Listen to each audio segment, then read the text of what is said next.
Assalamualaikum warahmatullahi wabarakatuh. Nama saya Natasha Briana Gunawan. Nama saya Ahmad Zidani Andika. Kami dari kelas 11 IPS 1. Kami akan menyimpulkan tentang pengangguran. Assalamualaikum warahmatullahi wabarakatuh. Salam hormat bagi kita semua. Nama saya Triadi Lasari. Dan saya Iman Saputra. Kami dari kelas 11 IPS 1, nomor absen 10. Dan saya 15. Di sini kami akan menjelaskan tentang suatu berita pengangguran. Assalamualaikum warahmatullahi wabarakatuh. Nama saya Zarlina Salsabda Daisy Prasanti. Nama saya Amelia Sinawayana. Kami dari kelas 11 IPS 1. Nomor absen 31. Nomor absen 4. Kami di sini akan menyimpulkan suatu berita tentang pengangguran dan simak video berikut ini.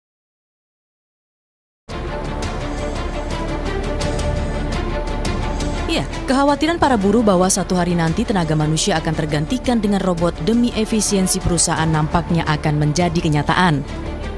Sejak dunia industri berkembang, Indonesia adalah negara yang terbilang masih mengandalkan tenaga manusia dalam proses produksi. Namun belakangan tenaga manusia sangat mempengaruhi efisiensi perusahaan karena ada kebutuhan upah yang selalu harus disesuaikan setiap tahun dan tentu saja dalam soal kecepatan manusia tak bisa mengimbangi kecepatan mesin atau robot. Karena itu menyusul perlambatan ekonomi yang terjadi sejak tahun lalu, sejumlah perusahaan padat karya yang berpusat di Tangerang akan menggantikan tenaga manusia atau buruh dengan tenaga robot. Seperti yang banyak dilakukan di negara maju, tenaga robot diyakini dapat memangkas ongkos produksi karena dapat bekerja lebih cepat dan menghemat pengeluaran perusahaan untuk alokasi upah buruh. Komisi 9 DPR menyebut robot-robot itu telah didatangkan oleh sejumlah perusahaan padat karya dari Cina dan diprediksi dapat memangkas hingga 80% tenaga kerja. Dalam video tersebut, kita dapat simpulkan bahwa video tersebut masuk ke dalam pengangguran teknologi. Pengangguran teknologi bisa berupa kerja otot manusia berubah menjadi kerja mesin. Contohnya adalah tenaga manusia dapat digantikan oleh tenaga robot karena robot dapat memangkas efisien waktu. Jika mengatakan mekanisasi tenaga manusia dan hewan ke mesin menjadi sesuatu yang dilematis di pedesaan. Mekanisasi meningkatkan produktivitas namun juga mengurangi peran manusia yang menyebabkan pengangguran. JK menilai selain akibat mekanisasi, pengangguran di desa meningkat karena adanya urbanisasi masyarakat desa ke kota. Lahan pertanian yang berkurang menyebabkan warga desa beramai-ramai ke kota untuk bekerja di sektor industri.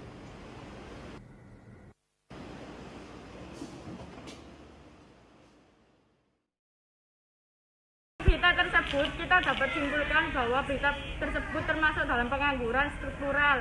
Pengangguran struktural terjadi karena penurunan struktur ekonomi pada suatu wilayah. Dan contohnya adalah perubahan perekonomian yang awalnya pertanian menjadi perindustrian.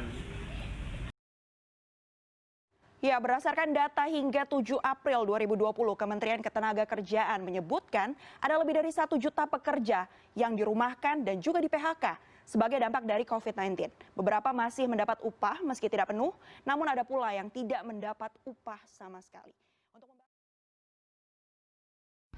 Dari video tersebut, kita dapat simpulkan bahwa video tersebut masuk ke dalam pengangguran psikis, pengangguran yang menganggur akibat imbas naik turun siklus ekonomi hingga peminatan tenaga kerja lebih rendah daripada penawaran kerja. Contoh dari pengangguran psikis karena adanya wabah atau virus yang menyebabkan perekonomian atau pendapatan perusahaan menurun, akibatnya banyak karyawan dirumahkan atau di PHK. Hamparan ribuan hektar sawah di kawasan Bau-Bau, Kabupaten Kupang ini kering karena musim kemarau. Pematang sawah dibiarkan begitu saja oleh petani. Benih padi yang sudah ditanam pada petak-petak sawah terancam mati. Kondisi ekstrim ini membuat harapan warga untuk mendapatkan hasil panen di musim kemarau semakin tipis. Namun di antara kekeringan ini puluhan hektar sawah tetap digarap. Mereka tetap berharap padi tersebut dapat tumbuh. berita tersebut, kita dapat simpulkan bahwa berita tersebut termasuk dalam pengangguran musiman. Pengangguran musiman yaitu pengangguran yang dialami oleh beberapa orang dalam waktu tertentu atau faktor tertentu. Contoh dari pengangguran musiman yaitu petani, karena petani akan menganggur pada saat musim kemarau, dikarenakan pada musim kemarau tidak ada air untuk mengolah sawah. Love's the only direction I see. As long as we keep this low, low, low, low.